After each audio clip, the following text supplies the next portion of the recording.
Keita was just an ordinary student. One morning, his older sister, Anne, hurried off to work, reminding him to eat breakfast properly and not to be late for school. Later that day, Keita heard that his sister had missed her train. After stepping outside for some fresh air, Keita learned from a neighbor that someone in their apartment complex had been hit by a car. Though the neighbor expressed sympathy, they also hinted they would appreciate it if Keita visited for a meal sometime. Keita merely nodded and gave a polite promise to visit another time. In truth, he found being kind to people bothersome, believing that maintaining too many relationships only created obstacles that complicated his life. On his way to school, Keita met his classmate, Risa, who seemed relieved that he was running late too. She hadn't wanted to be scolded alone. Risa mentioned that she had won a prize. For a moment, Keita thought she might invite him to share the reward, but she had already invited someone else and told him she would include him next time. He didn't mind, as he had no intention of going anyway. They arrived at class together, and luckily, the teacher overlooked their tardiness. Soon after, Risa invited another classmate to the concert she had won tickets for. Meanwhile, Keita's other classmates invited him to go to karaoke. Although he nearly accepted, he ultimately declined, claiming he was busy, a usual excuse he used to politely avoid social activities he found unnecessary. Later, he wandered into an arcade, ate something, and stopped by a shop to read. There, he met a young neighbor girl who, assuming he wasn't busy, invited him over for a meal. As usual, Keita made up an excuse and declined. That evening, he rode his bike to a restricted area and climbed an unfinished highway to watch the sunset.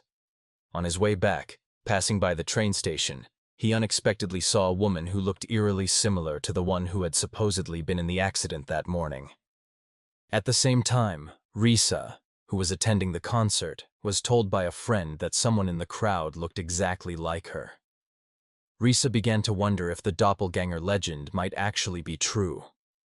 Keita, disturbed by what he had seen, tried to follow the woman at the station. He recalled how, years earlier, his mother had reportedly encountered her own doppelganger and died in an accident shortly afterward. The next morning at school, Keita heard rumors about Risa encountering her doppelganger. He warned her to be careful, not wanting her to meet the same fate. Risa thought he believed in the legend, but in reality, he was simply concerned for her safety. That evening, Keita returned to the train station, hoping to find the mysterious woman again. After waiting a while without success, he went for dinner at a noodle shop. While eating, a girl approached him, saying she wanted noodles too but didn't have enough money. Keita gave her his bowl. The shop owner offered him another bowl in the house, but Keita declined, saying his father would send him money soon. During their conversation, Keita told the girl about his mother's death and how he somewhat believed in the legend, that every person had 3 forms in the world, and if they ever met their own doppelganger, they would die. However, the girl revealed that this belief was only a myth. According to her, the truth was that the Earth created one person in 3 different forms, each with a unique destiny. If 2 forms met, the one with the weaker destiny would be absorbed by the stronger. Suddenly, a man appeared and struck the girl on the head with a stick, knocking her aside. When the shop owner tried to intervene, the man shoved him away. Keita grabbed a chair and charged at the attacker but was also thrown aside. The girl got back on her feet, remarking that this was the first time someone had treated her to a meal. She blocked the man's next attack, and they engaged in a fierce fight. Though she fought back bravely, the man eventually slammed her into a car. He then tried to choke her with his stick, but she resisted. When he bashed her head against a window, she managed to break free, knowing he had been ordered to take her alive. Seizing the advantage, she figured out his attack patterns and launched a counterattack, landing several consecutive blows. After softening him up, she struck a decisive punch to his face, defeating him. After the fight, the girl apologized to Keita for dragging him into the situation. She revealed her name was Kirao, a divine entity, and explained that her true purpose was to confront her brother. Then, she left. By the time the police arrived, the man with the bat had already escaped. When Keita returned home, his sister called him for dinner. He reflected on how she reminded him of a childhood friend, thinking she didn't have to look after him so much. But Ayn knew if she didn't, Keita would neglect himself again.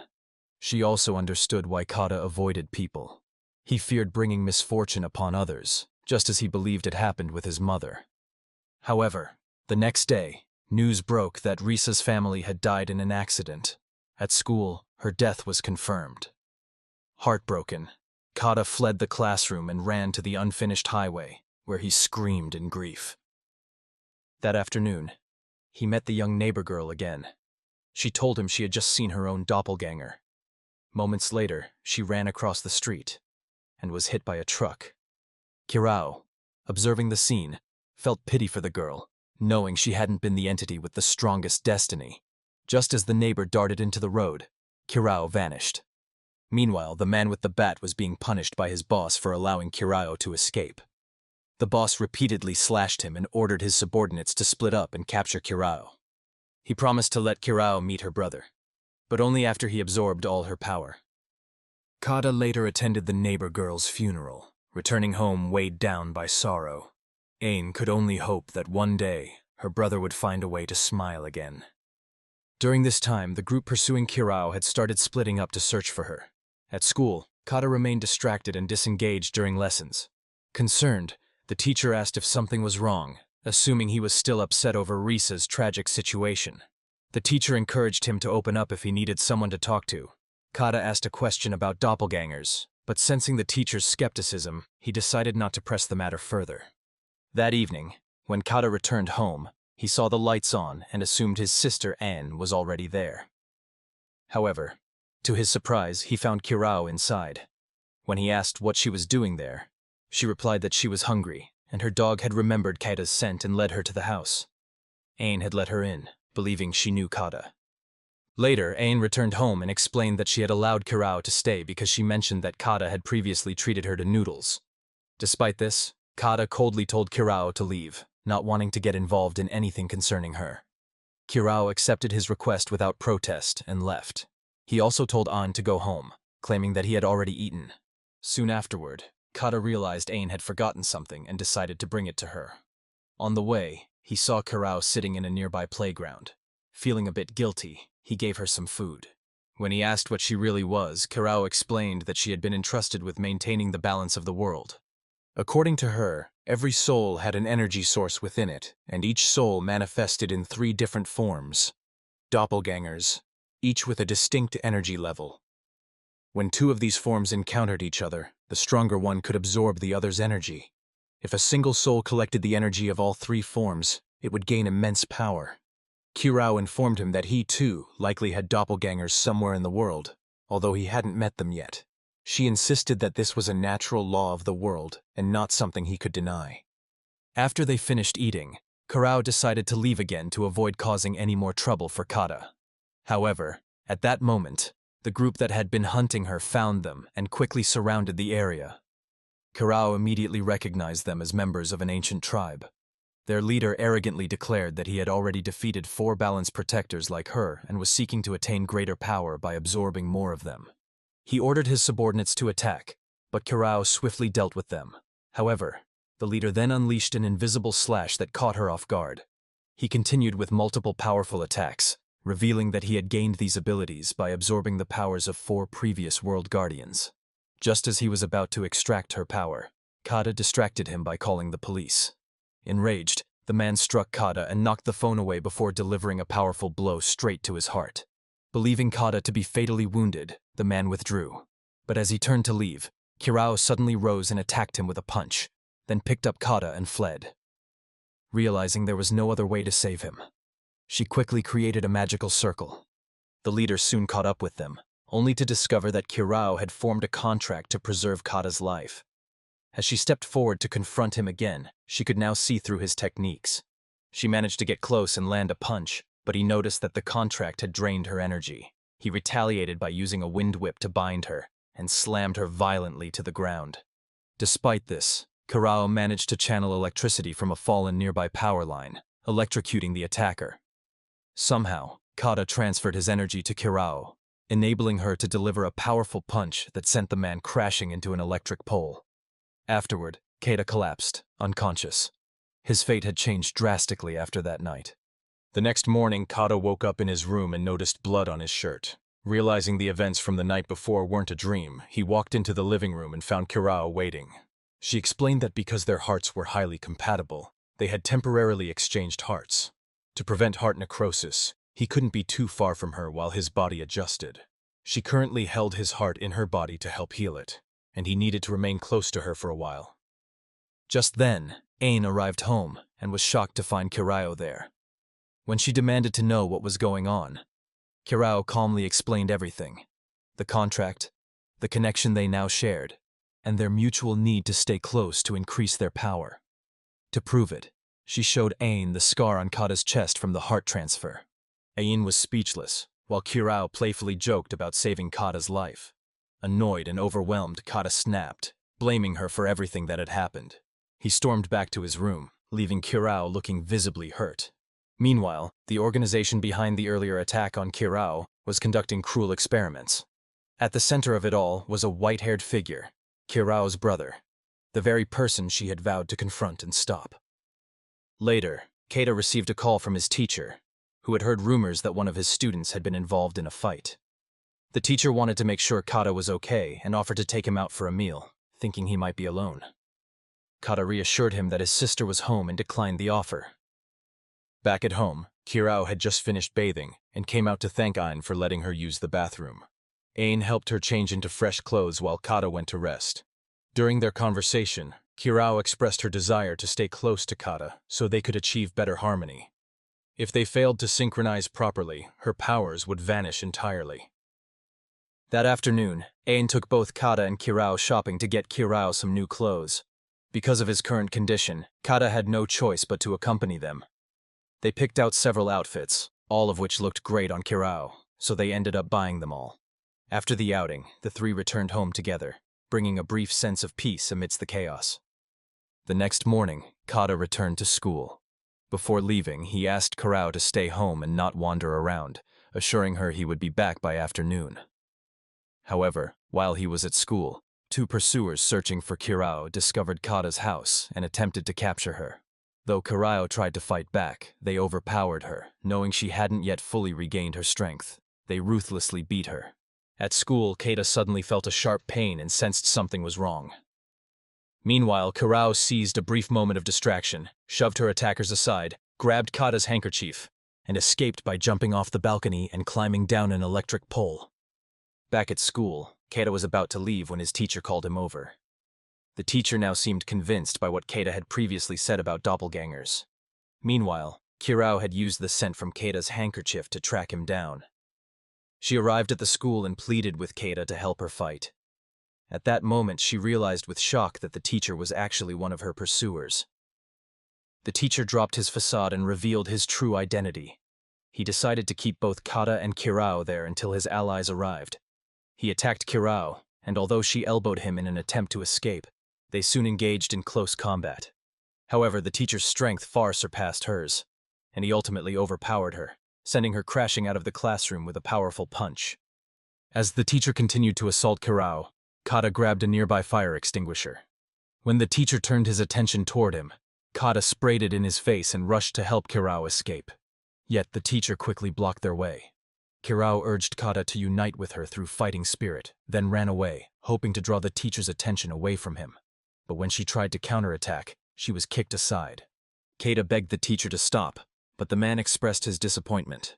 He said he had hoped Keita would become a high-level individual by absorbing the powers of his doppelgangers, powers that he believed Kata held more potential for than Risa ever did. It was then that Kata realized the horrifying truth. The teacher had orchestrated Risa's accident to force her to transfer all her power to her twin, aiming to create stronger individuals. Determined to prevent tragedies like Risa's from repeating, Kata resolved to defeat the teacher.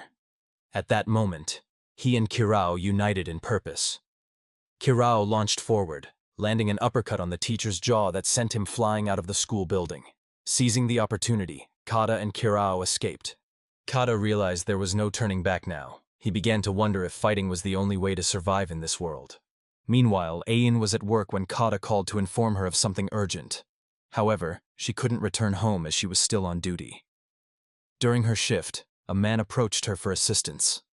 Without warning, he grabbed her hand. Caught off guard, Ain wasn't sure how to react. She initially thought he might be a foreigner.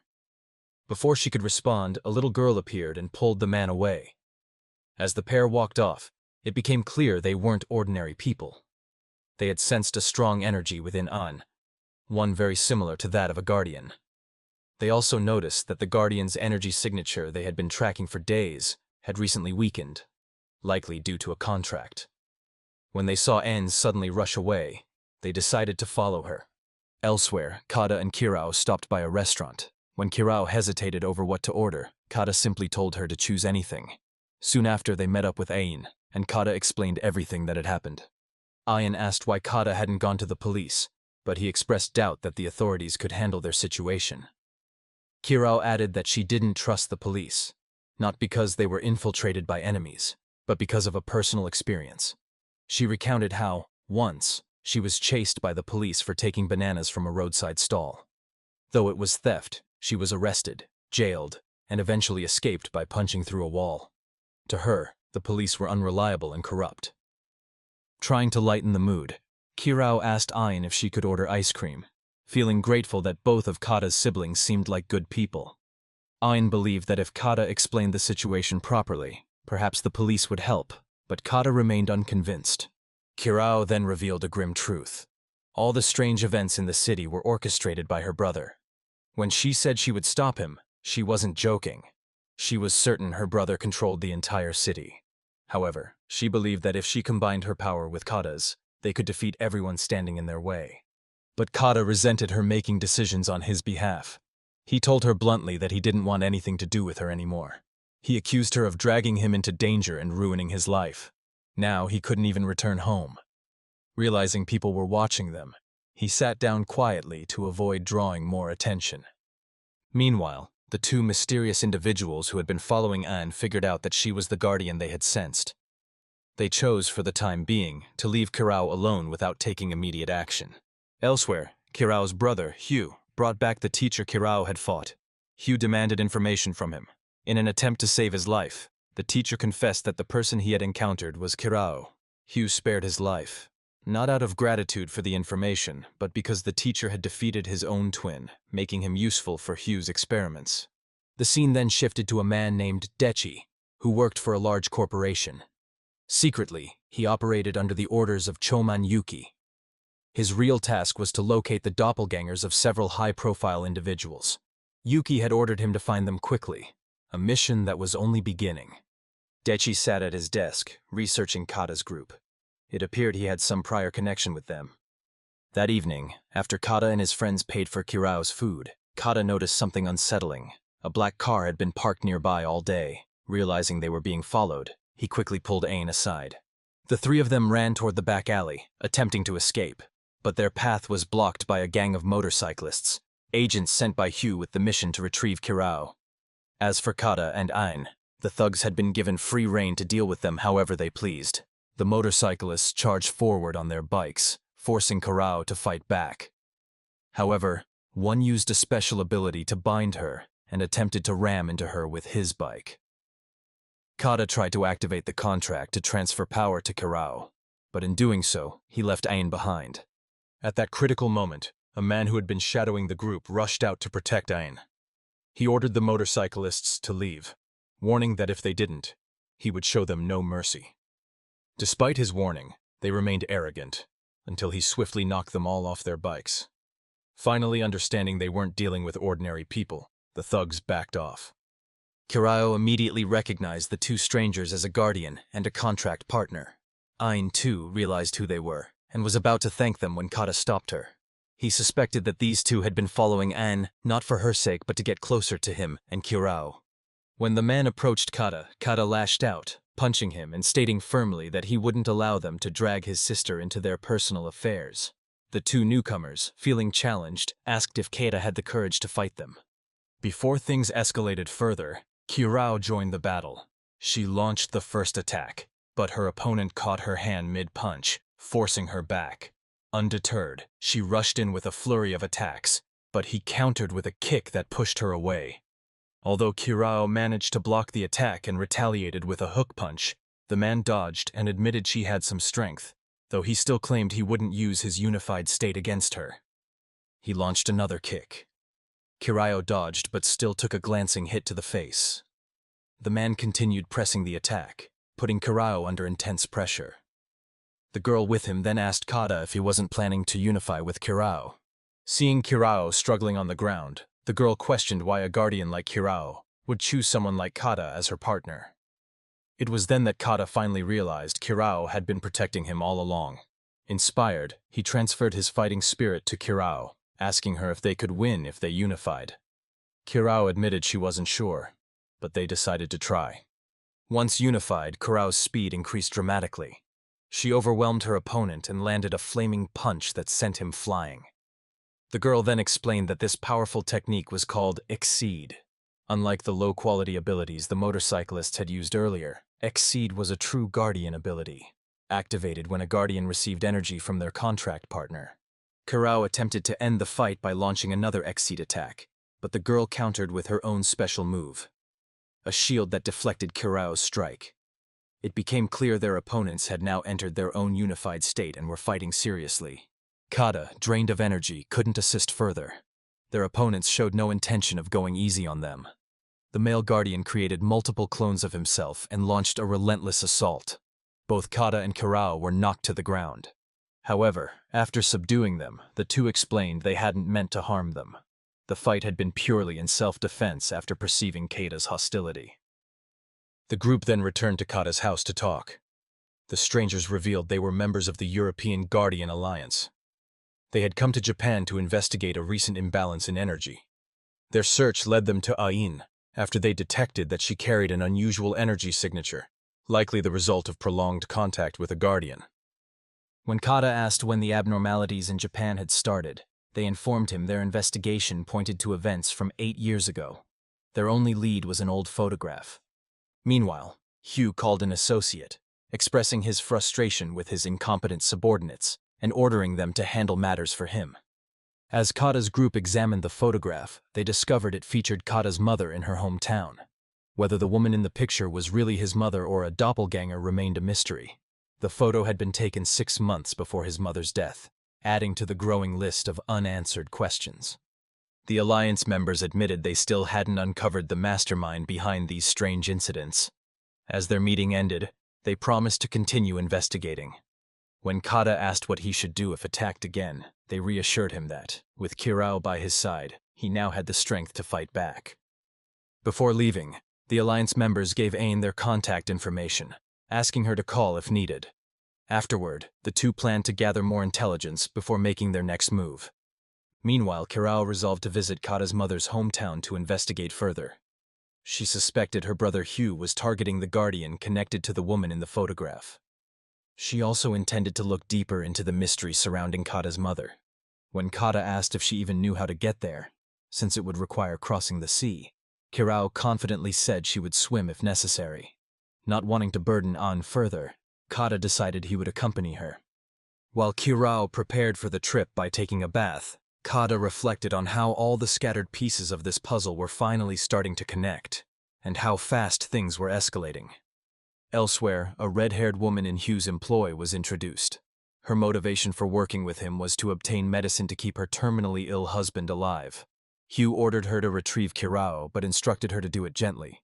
Meanwhile, Kata and Kirao started looking into ways to book tickets to Okinawa, his mother's hometown. Kata planned to retrieve some money from his old house, and told Kirao not to mention their trip to Ain, not wanting his sister to worry any more than she already did. As Kata left the apartment, the red-haired woman suddenly pulled up beside him. Introducing herself as Mommy, she revealed she was a guardian too.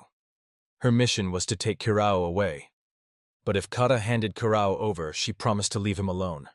When Kata refused and tried to run, Mommy grabbed him. At that moment, she seemed to realize something unexpected. Back at the apartment, Kirao sensed Kata was in danger and rushed out, only to bump straight into N. At that same time, Kata called his sister, asking if she had seen Kirao. Mommy had warned Kirao to come to a specific location if she wanted to see Kata again, as Mommy now realized she had successfully captured him. At the same time, the two Alliance members tracked down the hideout of Hugh's subordinates. After confirming the intelligence was accurate, they called reinforcements to move in. Meanwhile, Hugh met with Dechi and their superior, Risen. Together, they plotted to establish a superior race, that would overthrow the Guardians and rule the world. The Guardian Alliance team raided the hideout and uncovered a grim scene, a room piled with bodies of Guardians whose energy had been drained. They also discovered the method Hugh used for this, a sacred stone he had stolen from the Guardians' holy grounds. Elsewhere, Mommy brought Kata to her home for a conversation. She expressed her confusion over why Kirao had chosen Kata as her contract partner, considering him a weak vessel. Mommy warned that if Kata ever encountered his doppelganger, his low energy reserves would almost certainly result in his death. She explained that forming a contract with a weak twin carried severe consequences. Before she could elaborate further, she left to check on her husband. By that time, Kirao had tracked them down. Determined, she told Anne that she would rescue Kata and that they would still go to Okinawa together. Mommy, noticing Kirao's arrival, told her husband that things might soon get noisy outside. It was then revealed why her husband's condition had worsened. He had never taken the medicine Mommy brought home. When Kirao finally found Kata, she was relieved he was unharmed. However, Kata expressed his frustration, accusing her of hiding the fact that he was a weak twin. Kirao confessed she hadn't wanted to tell him because she still believed they could overcome it together. Mommy strongly disagreed, claiming it was taboo for a guardian to contract with a weak twin. Such twins wouldn't have enough energy to support advanced techniques like Exceed. Forcing them to fight would only accelerate their aging and lead them to an early death. Mommy's husband then stepped forward and revealed himself as a living example.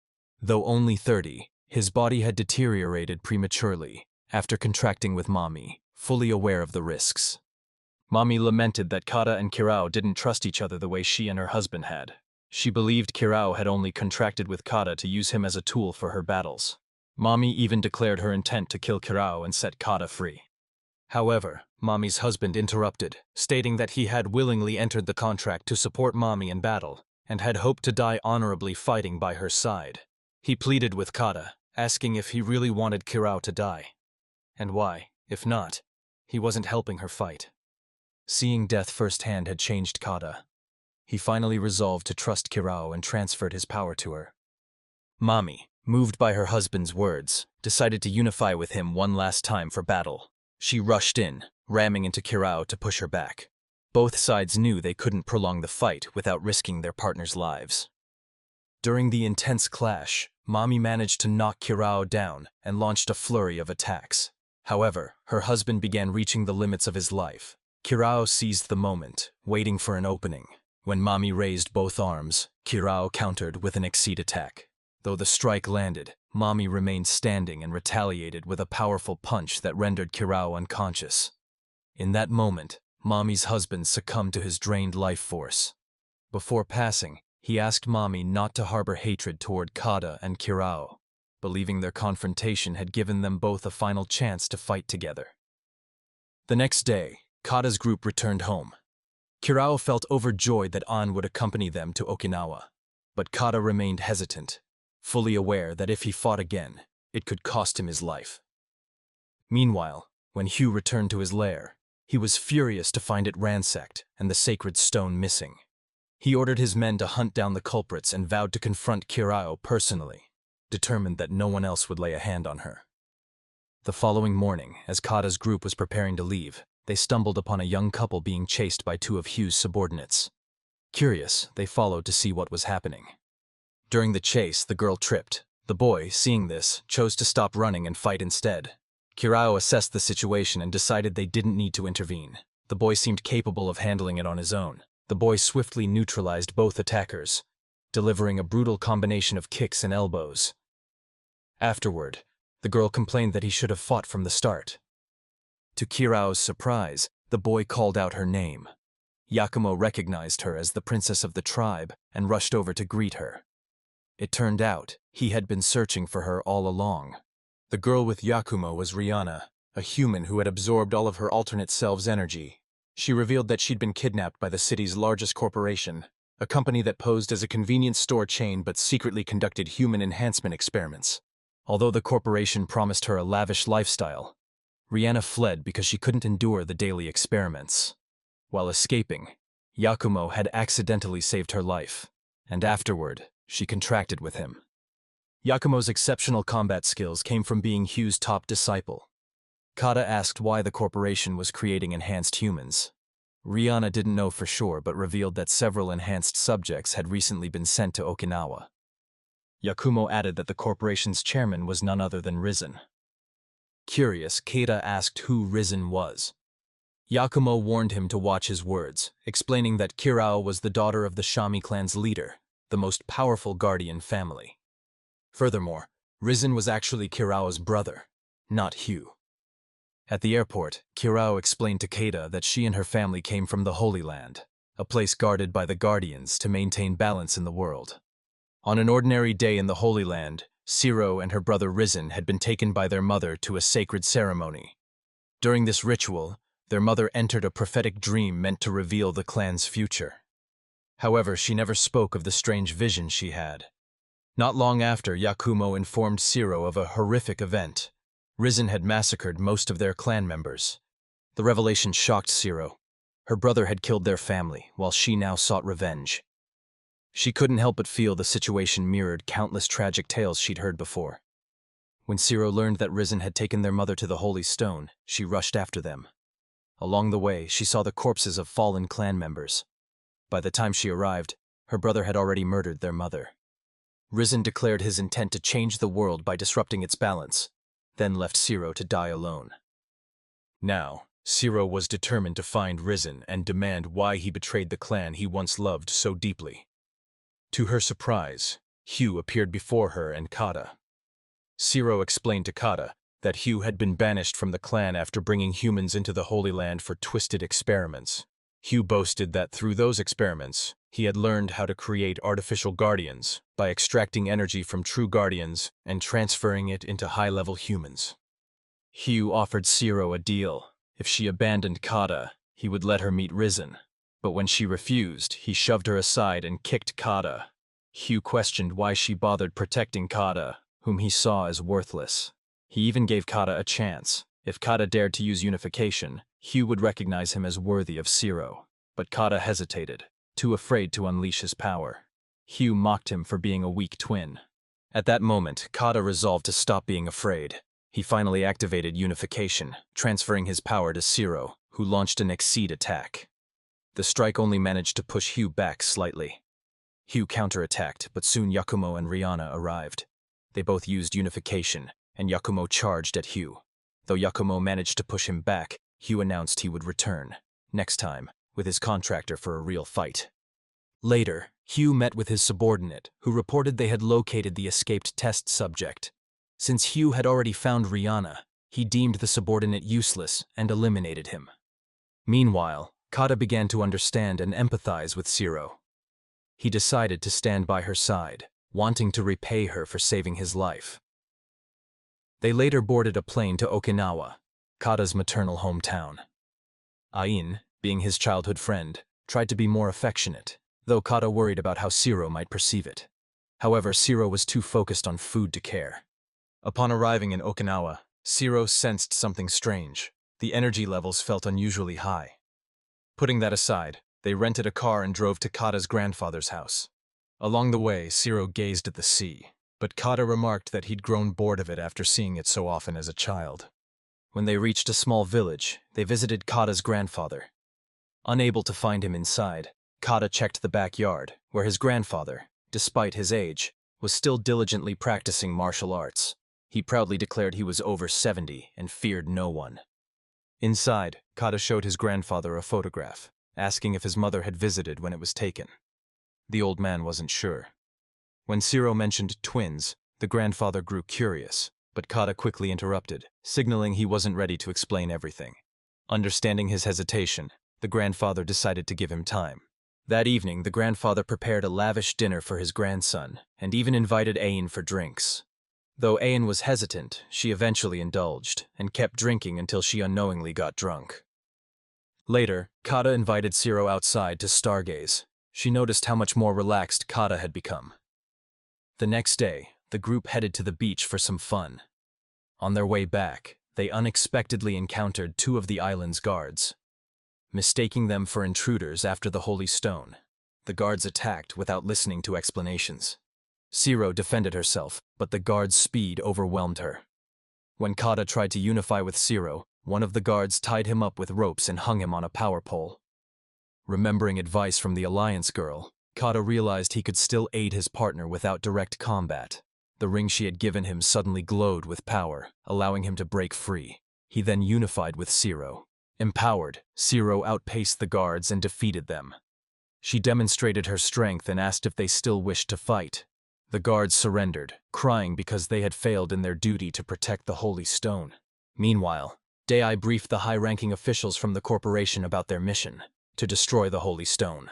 Risen and the corporation believed the balance it maintained had corrupted society. The corporation's leadership believed they needed to recalibrate the world's energy balance so that only high-ranking individuals and their guardians could thrive. However, since they hadn't pinpointed the exact location of the Holy Stone on the island, their plan was to flood the area with energy and wait for the stone to react. Meanwhile, Cade's group learned from the two island guardians that, 7 years earlier, invaders had attacked the Holy Land with the intention of destroying the stone. Most of the tribe had been massacred, and only these two girls survived. They vowed to protect the Holy Stone at all costs. Cade's group assured them they had no such intentions regarding the stone. Still, the island remained in danger because of the powerful energy source present, and the girls resolved to defend it with their lives. At the same time, Day learned that Cade was on the island and quietly hoped for the chance to reunite with him. Hugh also brought his contractor to Okinawa, determined to meet Kiro once again. Cade, reflecting on everything, wondered about Ryan's goal of creating a world ruled by high-ranking beings. More importantly, he questioned whether a weak person like himself could ever possess enough strength to protect the world. Later that night, he returned home and told Anya to go to bed. In her sleep, she murmured how much she trusted him. Elsewhere, Ryan informed Yuki of his trip to Okinawa and promised he would soon deal with Yuki's doppelgangers. Once that was done, he assured her she would become a high-ranking individual, prompting her father to hand over the company's inheritance. Ryan soon sensed that unwelcome guests were after him. The Guardian Alliance had arrived at the corporation's base to confront him. Although Yakumo was asked by his companion not to go easy on Ryan due to their past connection, they were quickly surrounded by enemies. However, being seasoned fighters, the Alliance members chose to hold off the attackers themselves, allowing the main group to pursue Ryan. When they finally caught up with him, they discovered the white-haired man was Steiner, and the woman was Exel. Ryan acknowledged them by name, though Yakumo demanded answers for the massacre Ryan had committed against the clan. Steiner, however, wasn't interested in discussion. He wanted to know why Ryan had joined forces with the corporation to create high-ranking beings. But Ryan felt no need to explain himself. He claimed his only aim was to rebuild the world, not to rule it. Without further exchange, Steiner initiated combat. Ryan revealed his immense power, skillfully dodging attacks and eventually unleashing a devastating assault on the group before making his escape, leaving his subordinates to deal with the rest. However, Exel shielded her allies with her power, allowing them to survive the attack. They pursued Ryan, but by the time they reached him, he had already boarded a helicopter and left. Meanwhile, Day, Cade's old friend, had approached Ryan after learning about the world's doppelganger principle and witnessing Cade's mother's death. Day had infiltrated the corporation and discovered its secret goal of capturing doppelgangers to engineer high-ranking humans. He approached Ryan to find out if he himself was a weak or strong entity. Ryan confirmed that Day, like Cade, was a weak one, but encouraged him to survive by defeating his stronger self. Ryan hoped Day would continue serving him once his plan succeeded. The following morning, Kiro was practicing martial arts with Cade's grandfather, while Cade sneaked off to the beach to train alone. During practice, the ring on his hand lit up, and he encountered his mother's doppelganger, who recognized him. She confirmed she was the woman in the photograph, and confessed that she had once been brought to this island to fight a guardian. She admitted feeling guilt over his mother's death and regret for the misfortunes caused by the doppelganger rule. Elsewhere, the two surviving island guardian girls considered seeking help from Kiro's group. However, they unexpectedly met a familiar face from their tribe. Someone they thought had survived. To their shock, this person turned out to be a traitor sent to eliminate them. When Kiro noticed Cade hadn't returned, she went searching and encountered the red-haired guardian girl, who had come to report that her friend had been kidnapped. Suddenly, Hugh appeared. The red-haired girl recognized him as the one who had massacred her tribe, and though she tried to attack him, Hugh quickly knocked her down and seized Kiro. Hugh mocked Kiro, claiming Cade must already be dead. At that moment, Cade, who had been drained of energy, suddenly stood up when he saw a vision of Kiro. The doppelganger woman tried to stop him, but Cade raised the ring and struck her down before hurrying to Kiro. Kiro had begun fighting back against Hugh, but was hurled into a stone pillar. Hugh smugly believed no one would come to protect her on this land. However, Cade arrived and transferred his power to her, giving her the strength to fight back. As Kiro attempted to reach him, Hugh blocked her, forcing her to keep fighting. Meanwhile, the red-haired girl regained consciousness and escaped to rescue her friend. Cade's grandfather and Ina hurried to find them. At the same time, the black-haired girl met with Ryan, who revealed he had discovered a way to obtain the Holy Stone using her as the key. He warned her not to resist. Back at the battlefield, Kiro knew she had to defeat Hugh quickly, or Cade would fall first. But with Hugh constantly on the move, she couldn't find a chance to use her Exceed technique. Cade realized he needed to buy her time. Staring at his ring, he asked himself if he had the strength to do it. Kayada attempted to launch a surprise attack on Hugh, but Shinu, the doppelganger girl, warned Hugh in time, allowing him to dodge. It became clear to Kayada that Shinu was Hugh's contractor. After merging with Shinu, Hugh declared he would show Kiro the true power of his Exceed ability. He conjured multiple water bullets, firing them at Kiro, and further demonstrated his power by transforming water into ice, launching sharp stakes at her. Despite her efforts, Kiro couldn't dodge them all and was pinned against a stone pillar. Kiro soon realized that Kayada's energy was being drained. At that moment, Hugh explained that Shinu was technically a weak doppelganger, while Kei's mother had been considered the strongest. Shinu had killed Kei's mother in an attempt to ascend as a high-ranking entity. This unique case granted Shinu the rare ability to absorb energy from others. Meanwhile, Day approached Anne, inviting her to join the corporation under the false pretense that Kayada was there as well.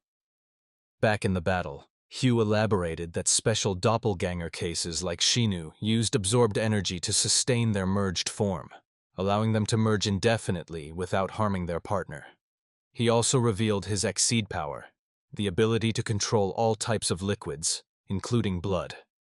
This terrifying skill let him freeze or even detonate the blood inside Kiro's body, tormenting her relentlessly. As Kayada listened, Shinu began lamenting her misfortunes and confessed her envy of Kei's mother's happiness. She had plotted to steal both power and luck from Kei's mother, believing it would grant her a better life. However, Kayada saw no joy in her whatsoever. Infuriated, he punched Shinu away and channeled his remaining energy to help Kiro merge once more. Shinu mocked Kayada's feeble power, but he remained determined to find a way forward.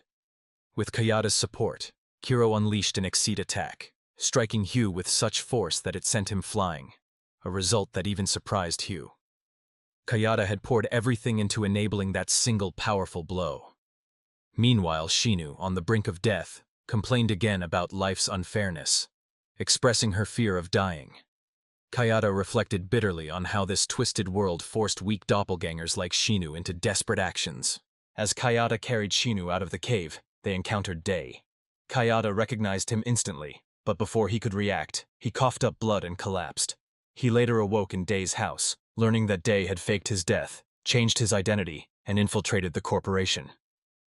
Day confessed that he knew Kayada was a weak doppelganger and wanted to help him survive, not by supporting Ryzen, but by standing against him. Day recounted his past, explaining that after discovering the doppelganger principle, he sought out Ryzen's corporation. Around the same time, one of Day's doppelgangers died in an accident, prompting him to assume that identity. Although he initially aimed to help Ryzen create a better world, he became disillusioned when Ryzen exploited the doppelganger system for control. Day believed that the fate of doppelgangers should be decided by humans, not guardians. Reflecting on their history, Day admitted he'd always distanced himself from others due to his disdain for laziness, while Kayada kept people at arm's length out of fear that anyone close to him would die. Despite this, they had once forged a genuine friendship. Day now wanted Kayada's help to track down his remaining entities, hoping to save him from his tragic fate. As Kayada pondered Day's offer, Kiro visited Day privately to ask about Ryzen's whereabouts. Meanwhile, Anne expressed her desire for Kayada to avoid danger, which Kiro overheard. Realizing she couldn't drag Kayada further into this mess, Kiro resolved to leave on her own. However, Kayada decided to stand by Kiro until the very end. After learning from Day that Kiro had already left, he rushed after her. Kiro soon reunited with the red-haired guardian, intending to search for the black-haired girl. Suddenly, the red-haired girl sensed her friend's death. The traitor from the island tribe had used the black-haired girl's blood to reveal an island that emerged from the sea. Meanwhile, Ain followed Kayada and confessed her feelings, hoping he would return safely. Ryzen made his way to the island, while Kiro, Kayada, and the red-haired girl joined forces. Day instructed Ain to stay at his house for safety, knowing she was a weak doppelganger herself, and the main entity of Yuki, the corporation president's daughter. Yet Dei secretly contacted Yuki afterward. At the Holy Stone's location, Kiro and Kayada finally confronted Ryzen. Kiro, determined to stop her brother, merged with Kayada and attacked with Exceed. However, Ryzen dismissed the assault, showing no mercy, even to his own sister. As the fight progressed, Ryzen acknowledged that Kayada, despite being a weak entity, wasn't entirely ordinary.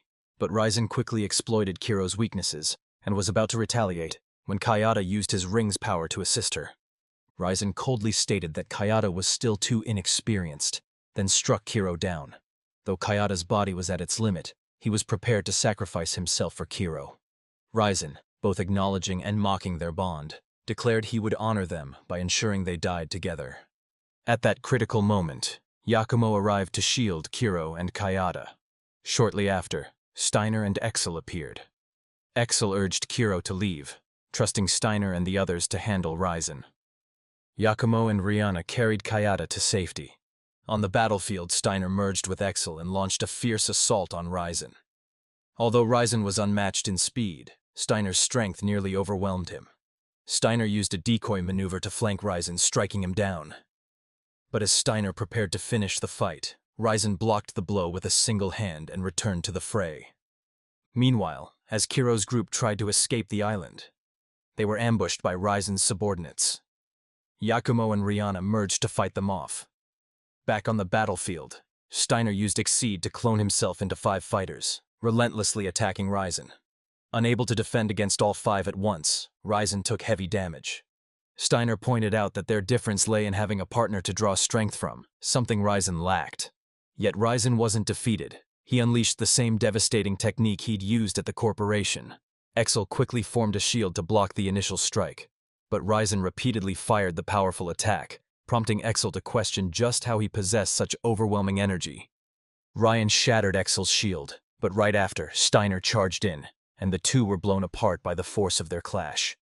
Meanwhile, Yakumo's group had dealt with Ryan's subordinates. One of Steiner's clones then escorted Exel away from the battlefield. Yakumo grew concerned that something serious had happened to Steiner, prompting him to save Exel himself. Steiner was ultimately defeated but had no regrets about fighting Ryan. Ryan, too, admitted he would never forget Steiner because of this battle. When Ryan placed his hand on the Holy Stone to destroy it, a sudden surge of power was released. Unexpectedly, a spear of light pierced Ryan, thrown by Rhea, who had seemed to betray the island tribe. In truth, Rhea had formed a contract with Day, and together they had plotted to betray Ryan. Ryan, caught off guard by this betrayal, listened as Day explained that he had discovered a way to counter Ryan. According to Day, breaking the Holy Stone would open a portal that could alter the world according to Ryan's will. To close it, however, would require immense energy, and Ryan himself would become the power source. Though Ryan was sucked into the portal, he insisted that eliminating him wouldn't help Day achieve his goal, believing Day was blinded by the world's cruelty. A massive explosion followed, creating a black hole at the island's center. 6 months passed. Just as Ryan had predicted, the world worsened. Kuro lost her fighting spirit and wandered aimlessly. Meanwhile, Day continued creating high-ranking humans, albeit at a controlled rate, intending to elevate Japan above other nations. The Alliance of Guardians had no choice but to cooperate with Day to maintain global peace. Day still struggled with Yuki, the chairman's daughter, who remained unaware that she was a weak doppelganger and continued to act as though she held power. Sister Aini still couldn't contact Kata. When Day visited her, he urged Aini to stay put for her safety, citing his promise to Kata. However, he hid the fact that Ryan hadn't been entirely destroyed. Later, Day attended a party with Yuki, who began developing feelings for him. Meanwhile, Steiner's former team and Yakumo secretly gathered in hiding, away from Day's reach. They had planned to attack the corporation to rescue Aine, but were stopped by their superiors. Kuro, still searching for Aine, visited Kata, who remained in a coma. Kata's grandfather also stayed close to care for him. Kuro blamed herself for Kata's condition, believing he wouldn't wake up because of her. Steiner's team chose to remain in Japan instead of returning to Europe, determined to confront the corporation and honor Steiner's last wishes. However, their hideout was compromised, and enemies attacked. Their goal wasn't just to eliminate opposition. They also sought Kata for Day. As enemies invaded, Kuro rushed toward Kata's location, leaving the others to fight. The attackers diverted some forces to pursue Kuro. Along the way, she fought fiercely, taking down enemies one by one, even though many inexplicably stood still, waiting to be struck. Yakumo faced a formidable opponent, prompting Rihanna to urge him to fight without mercy. Kuro finally reached Kata's room, but encountered two high-ranking enemies. Bernhard, Steiner's former subordinate, realized the enemies were equipped with magic shields like XLs. The attackers restrained Kuro and prepared to seize Kata. Determined to protect him, even though she had drained herself supplying him with energy, she resisted. The enemies threw her near Kata, and to her shock, she heard his voice. Kata encouraged her to keep using his energy, though she feared harming him further. He expressed gratitude for helping him see the truth of the world when all he did before was run away. Even after being slammed into walls, Kuro stood her ground, launching multiple exceed attacks that shattered the enemy's shield and knocked them back. She then rushed to help Yakumo's group, and seeing Kata regain consciousness reinvigorated their morale. Together, they unleashed their full strength, broke through the enemy's shields, and defeated them with exceed attacks. Only now did Kata realize he had been unconscious all this time. He thanked Kuro for never giving up on him. Kuro believed that with Kata's power, they could face any foe. Meanwhile, the corporation's chairman announced he would appoint Day as vice chairman after Day married Yuki. Though his children were unhappy, since the position was promised to one of them, they couldn't protest, as Day would soon be family. Day soon learned of Kata's recovery and his escape with the group. Though he continued searching for them, he sensed Kata had chosen to keep fighting and hoped their paths would cross again. Kata's group hid in an abandoned area, knowing it was only a matter of time before the corporation tracked them. Kata regretted trusting Day, which had resulted in Aine falling into his hands. Later, Kuro spoke privately with Yakumo, questioning why she had left the Holy Land. Ryan had died before she got the answers she needed, and the fragile peace hadn't stopped the world from spiraling into chaos. At the very least, she had wanted to protect Kata and Anna, but even that seemed out of reach now.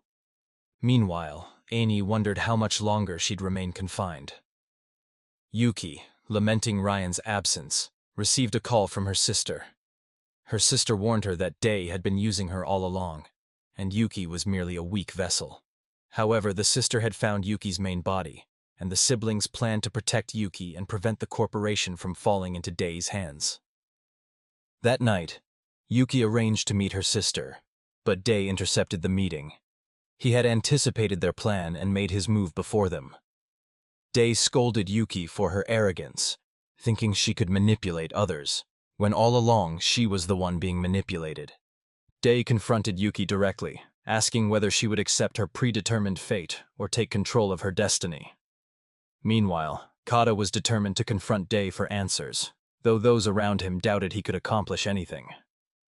At that moment, Bernhard approached and informed the group that Day was hosting a party to celebrate his appointment as the new vice chairman. Bernhard suggested they use this opportunity to launch their attack. During the lavish party, even the coalition chief was present. Day coldly told Yuki that she was free to leave if she felt unwell, making it clear that nobody cared about her presence anyway. A harsh truth that wounded her deeply. Meanwhile, Risa's doppelganger scanned the crowd for weak doppelgangers and shockingly identified Yuki as one of them, leaving Yuki heartbroken. At that time, Kata's group infiltrated the corporation's building via elevator but unexpectedly encountered a team outside. However, these turned out to be allies placed by Bernhard. Soon after, Day addressed the crowd, emphasizing that even high-ranking individuals owed their success to the sacrifices of weaker beings, and should respect that. As Yuki contemplated ending her life with a hidden gun, she suddenly noticed Kata storming into the party hall to confront Dei. Kata declared that even though he was a weak entity, he would challenge his fate and reject the duality laws Dei sought to exploit. His words sparked something in Yuki, compelling her to abandon her grim intentions. Explosions rocked the building, sending guests fleeing in panic. The coalition chief moved to control the situation, only to be intercepted by Bernhard's forces. Kata demanded to know his sister Aine's location, but Dei refused to answer. Then, a report came in about an incident on the 15th floor, where Kata realized Aine was being held. Dei sent Rhea to block Kata and Kiro's path, revealing that Rhea was the one who had defeated Ryan. Kata asked Kiro to merge with him, but when she hesitated, he took the initiative himself. They combined forces and launched an attack while Yakumo and Rihanna battled their way toward Kata. Meanwhile, Bernhard was easily overpowering his enemies. Yakumo stumbled upon a peculiar room as Kiro began struggling against Rhea. Kata urged her to use Exceed, but Rhea blocked the attack and countered, only for Bernhard to intervene and rescue them both. Yuki, armed with her gun, reached the room where Aine was held. She revealed to Aine that Dei had lied. Aine wasn't the weak entity after all. Moments earlier, Yuki had intended to sacrifice herself for Aine's sake. But now, in a selfish turn, she contemplated killing Aine to secure her own life, even if it defied the world's laws. Yakumo encountered his acquaintance, Shinra, as Dei tried but failed to stop Yuki from opening the door. However, as Yuki was about to pull the trigger, Aine shared her sorrow about the world's unfairness and how, despite being a primary entity, she loved someone considered weak. Her words struck a chord with Yuki, who couldn't bring herself to shoot. At that moment, Dei stormed in, snatched the gun from Yuki, and slapped her. He admitted he'd kept Yuki from her primary entity to prevent her death, but since she defied him anyway, he intended to eliminate her. Aine intervened, forcing Dei to halt his attack. Elsewhere, Kata and Kiro reached Yakumo. Kiro was shocked to see Shinra again, formerly Ryan's aide but now working for Dei after Ryan's disappearance. Kata realized Shinra had contracted with the primary entity of a girl who once lived next door to him. After merging, Shinra attacked, pummeling Kiro with incredible speed. Kiro tried countering with Kata's power, but failed. Shinra slammed her into the ground with a devastating move. Rihanna warned Kata that Shinra possessed immense energy and would require everything they had to defeat him. Kata transferred more energy to Kiro, but her Exceed attack was nullified. Shinra relentlessly pressed his assault. Meanwhile, Dei told Aine to step aside unless she wanted to die in Yuki's place.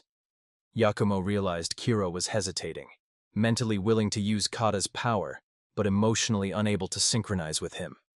Yakumo engaged Shinra first, buying Kata time to help Kiro adjust. Kata cleverly used his ring to shoot at the ceiling above Shinra, causing it to collapse on him, coincidentally where Dei and the two girls stood. Kiro reunited with her dog, while Kata found Aine again and met Yuki. Thinking Yuki had imprisoned Aine, Kata demanded answers, but Yuki insisted they escape first using a private helicopter. Bernhard and his allies had been ambushed and defeated by Dei's forces, while Rhea fled. As Yuki and Aine boarded the helicopter, Yakumo and the rest followed, though Yakumo lagged behind due to his injuries. Rhea blocked their escape route with a technique, forcing Kata to send Aine ahead with Yuki. However, the helicopter soon malfunctioned, sending Yuki and Aine plunging into the river. Yuki, resigned to her fate, sank with it. Kata was then brought before one of Dei's incarnations, who gave him a choice: accept death, or become a special case by killing his primary incarnation. Kata refused, unwilling to live at the expense of others. He merged with Kiro again, this time with both fully synchronized. Yakumo, still recovering, stood aside while Kiro fought Shinra once more. This time, Kiro pushed Shinra back. The two exchanged powerful blows until Kiro used Exceed to blast Shinra away, forcing him to admit defeat. Now, only Rhea and Dei stood against them. Though exhausted, Kata urged Kiro to maintain their union. Rhea attacked Kiro with a light sword, pushing her back despite her defense. Kata allowed Kiro to use Exceed again, leading to a fierce clash of powers. Though Kiro's second strike caught Rhea off guard, the damage wasn't enough. Dei, having brought Kata's main incarnation to the battlefield, forced Kata into a cruel choice: kill his original self or perish. Watching Kiro suffer, Kata hesitated. His energy depleted. Kata collapsed but still wished for Kiro to continue fighting.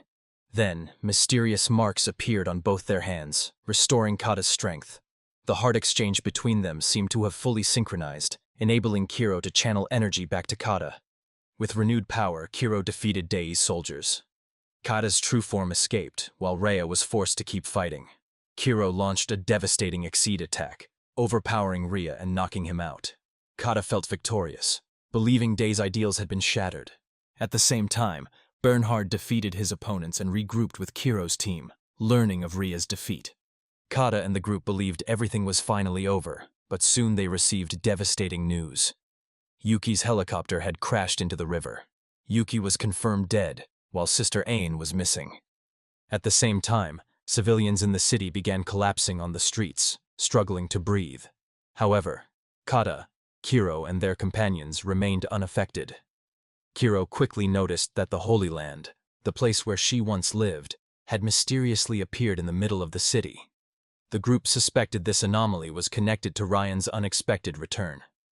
Bernhard realized that whatever was happening did not affect protectors or their associates.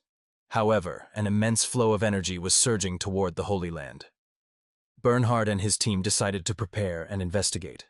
Meanwhile, Kiro and Yakumo planned to return home. Kiro encouraged Kata to keep searching for Sister Ain, but Kata chose to accompany her instead. He wanted to face his destiny once more and support his irreplaceable partner. Together, the group ventured toward the Holy Land, determined to reach the mountain peak. The journey stirred memories in Kiro of her mother's past. As night fell during their ascent, Rihanna went out for a midnight snack and startled Kiro, who mistook her for a stalker. Kata accompanied Kiro but couldn't hide his lingering concern for Sister Ain. The next morning, as they continued climbing, they encountered a girl named Nam. She claimed she was there to document history and explained that she would have arrived sooner, if not for various troubles. Nam revealed that recently all holy stones around the world had been destroyed, concentrating massive amounts of energy in this city. The single remaining holy stone located here contained enough power to destroy the world. Nam went on to explain the history. Since ancient times, gods coexisted with humans and protectors. But greed drove the gods to try to exterminate humanity, forcing humans and protectors to join forces and make contracts to resist them. Eventually, the gods were sealed inside holy stones, with the strongest of them trapped within the supreme stone atop this mountain. Before their sealing, the gods cursed humanity, leading to the fate of twin-born entities like Kiro and Kata. Whoever could claim the power of the supreme stone would gain strength great enough to annihilate the world. Suddenly, a man named Aragi appeared. A member of Mommy's former clan, he too sought the supreme stone. He warned that many others shared the same goal. Meanwhile, Bernhard's team confronted Ryan, the one who had defeated Steiner, and remained cautious of him. Back at the mountain, Aragi prepared to battle Kiro. His associate manipulated gravity to pin Kiro and Kata to the ground. Aragi, accustomed to the area, moved with ease under the gravity field. Though Yakumo wanted to assist, Nam forbade him from intervening.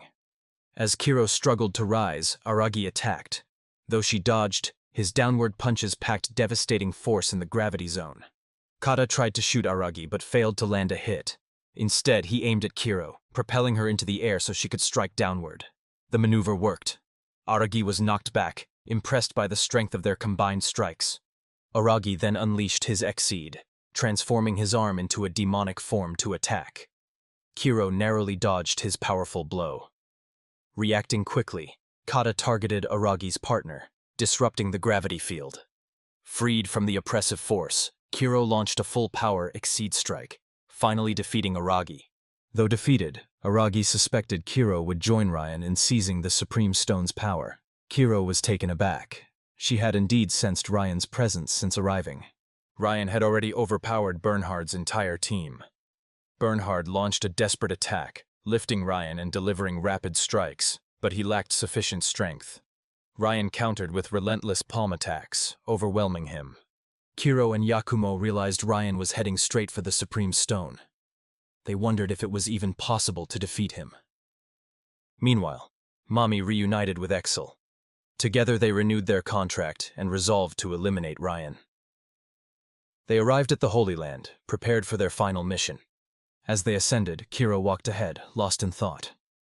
Kata urged her to slow down and wait for Yakumo.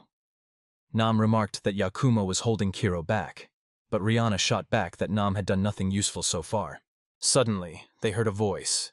Kiro sensed a protector's power ahead, and though Kata wanted to avoid a fight, they had no choice but to proceed. Yakumo and Rihanna stayed behind to rest. As Rihanna shared food with Yakumo, Nam shamelessly took some for herself, prompting Rihanna to accuse her of stealing. Offended, Nam struck Yakumo. Meanwhile, Kiro's group wandered into enemy-controlled territory, where the enemy manipulated the trees.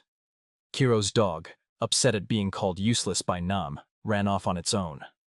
Surprisingly, Nam restored Yakumo's energy flow, allowing him to recover and eat properly. Excel and Mami observed Kiro's group from afar. They acknowledged the group's progress but remained focused on stopping Ryan. During this time, Kiro was captured by enemy forces. Kata attempted to shoot the binding ropes to free her but was captured as well. Unexpectedly, Kiro's dog discovered the enemy's location and barked, signaling her. Kata fired repeatedly to clear a path for Kiro, who ran toward the enemy's position. As Kiro was about to strike, a violent quake shook the Holy Land, causing her to lose balance and be captured again. However, it became clear to everyone that Ryan must be very close to the Supreme Stone. Just as Kiro was about to be finished off by her enemy, she suddenly released a burst of power. The surge of energy freed Kata and even forced Ryan to turn around, sensing the disturbance. Meanwhile, Mami and Excel arrived near Ryan's location. Kata rushed to Kiro and found her standing at the center of a crater, unable to recall what had happened. Believing the enemy had fled, she pulled Kata away, unaware that her opponent was left shocked, especially since the old man had died, torn to pieces in the aftermath. Around this time, Mami and Excel finally confronted Ryan. Ryan acknowledged that Excel sought revenge for her partner, but questioned whether Mami was prepared to risk her life in this fight. Mami, however, assured him she was ready to die for Excel. Despite their brief acquaintance, Mami felt a deep connection and fully understood Excel's pain over losing a partner. Determined, she engaged in combat. Ryan observed that Excel could manipulate her shield remotely for defense. After a series of attacks, Mami withdrew behind Excel's shield. Ryan assumed the shield would soon fail. But to his surprise, Excel created a barrier around him instead. Because of her ability to absorb and reflect damage, Ryan's own power turned against him. He was blasted apart and pinned down by Mami's fierce punch to his face. Still, Ryan believed Mami was too gentle and launched a counterattack.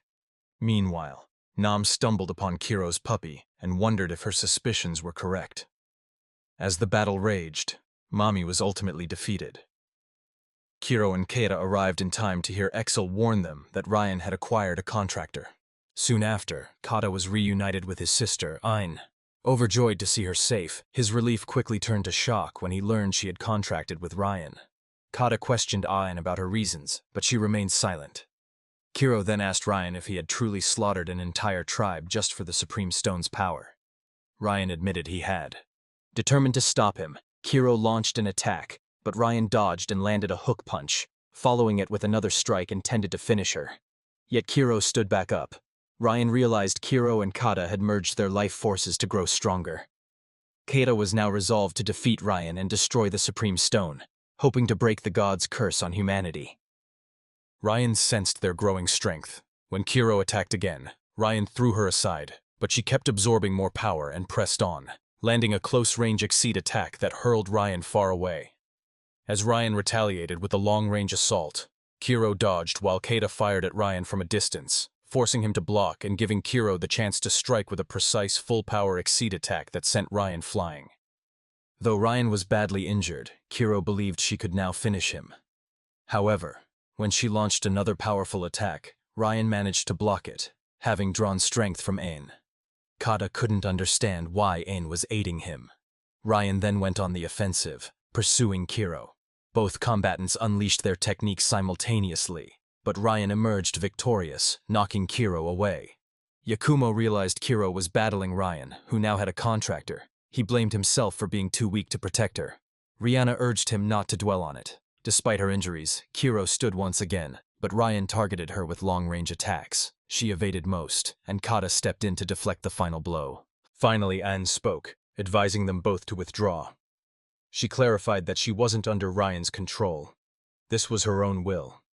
Ryan explained that Anne possessed enough power to reshape the world. Kiro deduced that Ryan had used Yuki from the beginning to help Anne reach her peak and bond with him.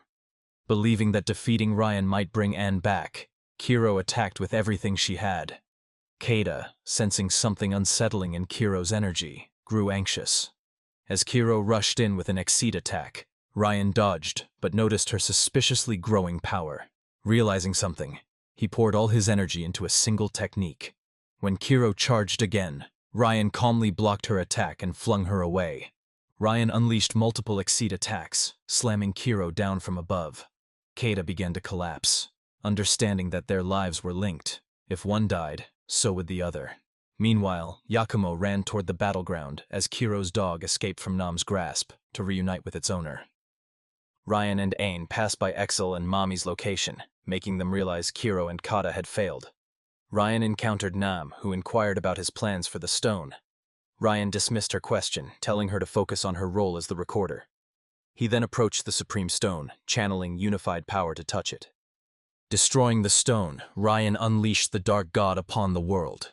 However, instead of letting its evil spirits engulf everything, Ryan and Nam tried to suppress them.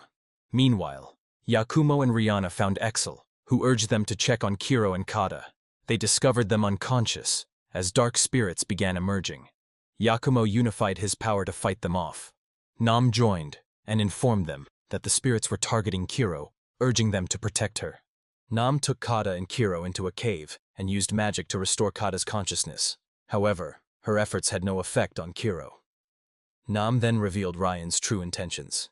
He had always planned to destroy the Supreme Stone in order to draw out the Dark God's real form, and ultimately, to destroy it. It all started when Kiro had shown a unique reaction to the stone. Kiro's mother had once performed a prophecy ritual, assuring everyone that nothing bad would happen. However, Ryan later questioned her about it and discovered she had dreamed of a future where someone would rise against the Dark God. That vision became the key that helped Ryan identify the person with the strongest energy suitable for a contract, Anne. As for Kiro, she carried a curse.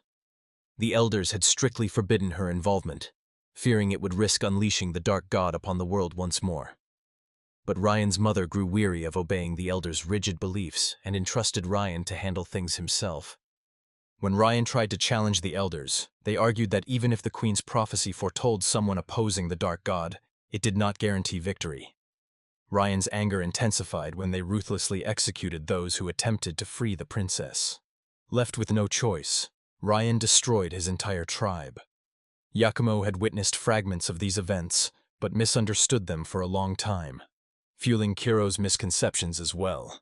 Ryan eventually killed his own mother to break the seal at the holy site and gradually forged the Supreme Stone.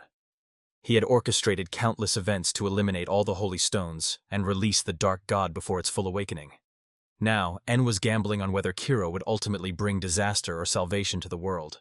Meanwhile, Yakumo, having received power from Rihanna, temporarily subdued the escaping evil spirits. Ryan then unleashed a powerful attack on a creature attempting to emerge from the dark sphere, which caused the spirits to vanish. Yet, Kuro unexpectedly reacted. A massive surge of energy burst from her as she regained consciousness. Ryan realized that the two beings he had foreseen had finally appeared, both manifestations of Kiro herself. She was indeed the incarnation of the Dark God. Though the original form within Kiro had yet to awaken, her survival now depended on whether they could defeat these two manifestations. The two forms attacked Ryan. The red form summoned hellfire against him, its reach extending even to Yakumo and Rihanna despite their distance. The blue form unleashed a freezing storm that created walls of ice, blocking Kiro and Kata's path, lifting Mommy and Exil high into the air. When Kiro met Ryan again, he urged her to leave. He launched an exceed attack at the two forms, stabbing them both. But that wasn't enough. They retaliated with simultaneous elemental strikes, forcing Kiro to retreat and safeguard Sister Ain. The entire area froze and crumbled under the onslaught. Ryan fought fiercely, trying to push back the two forms, dismissing them as mere summoned entities awakened at the right moment. Though he managed to land blows, they kept coming back. Desperate, he tried hurling them aside and called for Anne to activate her bracelet. Anne realized that the bracelet could transfer all of the wearer's power to their partner in a single move. Ryan focused all his energy into one devastating attack, which seemed to obliterate the forms. However, they regenerated almost instantly. Before Ryan could try again, lightning struck him. Kiro had fully awakened. She stormed toward Ryan, forcing him to retreat, and the two forms joined her in overwhelming him. Ryan was blasted far away. Seeing them begin to unify, En feared Kiro might disappear entirely. Yakumo, Mami, and others rushed in to stop the fusion while Kata fought his way toward Kiro. Yakumo's group was badly wounded, but Kata's words reached Kiro just in time to halt the unification. The two forms turned on Kiro, planning to eliminate her. At that moment, Kata entered her consciousness, urging her to remain true to herself. Responding to his call, Kiro united with him, awakening from the Dark God's influence. Together, they pushed back against the two forms. Kiro used an Exceed strike to blast one form away, then unleashed a stronger attack on the other. Yet both regenerated and switched their target to Kata. Isolated after being separated from En and Ain, Kata had nowhere to escape. But Ryan shielded him, holding off the two forms while Kiro attacked. Ryan delivered a final Exceed to drive them back. Though the forms survived, they had bought time before they could regenerate. Having exhausted his power, Ryan collapsed and passed away. Just as they thought the battle was over, the two forms merged into a grotesque new being. When Kiro rushed to attack, the Dark God blocked her strike, slamming the ground and splitting it apart. En tried to intervene, but the mountain itself began collapsing. Falling together with the Dark God, Kiro was struck 3 times before Kata shot back to protect her. Kiro seized the chance to attack but was knocked away and captured by the Dark God, which began draining her power. Kata felt his strength ebbing as well. Akan had an idea. En rushed forward and severed the Dark God's absorbing arm, while En and Kata combined their treasures to channel power back into Kiro. Recharged, Kiro retaliated with a relentless assault. Accelerating forward, she unleashed a massive Exceed that obliterated the Dark God, or at least its manifested form. With the threat gone, Kiro restored balance to the world. People believed the disaster had been a natural phenomenon and didn't investigate further. The world moved on, oblivious to its hidden protectors. Later, Kata awoke at home and found Kiro rummaging through his refrigerator. His grandfather and the red-haired girl planned to return to Okinawa. Ayin visited daily to cook breakfast, and Kata wondered how long En intended to freeload. Yakumo, eager to avoid being labeled a freeloader, quickly left for work. When they all escorted grandfather to the airport, Rihanna arrived with a cake and snatched the entire bag and ran off. As Kiro debated returning home, Kata told her she was welcome to stay. Excel and Mami left for Europe. That afternoon, Kata and Kiro returned home, though En stayed behind to search for a job. But soon after, Kata heard about a girl next door who had encountered her doppelganger, a situation all too familiar, prompting him to rush over and save her. Everyone realized the curse had been fully lifted. Kiro would have had to die to break it, but if she perished, Kata would have died as well. Later, Kiro invited Kata to eat noodles. They returned to the spot where they first met, sharing a meal and reflecting on their journey. Kiro hinted at leaving but expressed a desire to defy fate once more alongside Kata. He understood her intentions. The next morning, after Yakumo left, Kiro shared her final meal before departing for good. Kata came out to see her off, believing she would return someday. That afternoon, Kiro wept quietly, not wanting to leave him, but took comfort in knowing they remained connected by their contract. En also left, her mission complete. Yakumo bid farewell to Rihanna, who had chosen her own path. According to En, the only way for Kiro to truly halt the curse was to accept it and live at the holy site, sealing its effects from the rest of the world. In the end, Kata and sister Ain visited the unfinished bridge once more to watch the sunset before returning home. And with that, the story came to a close.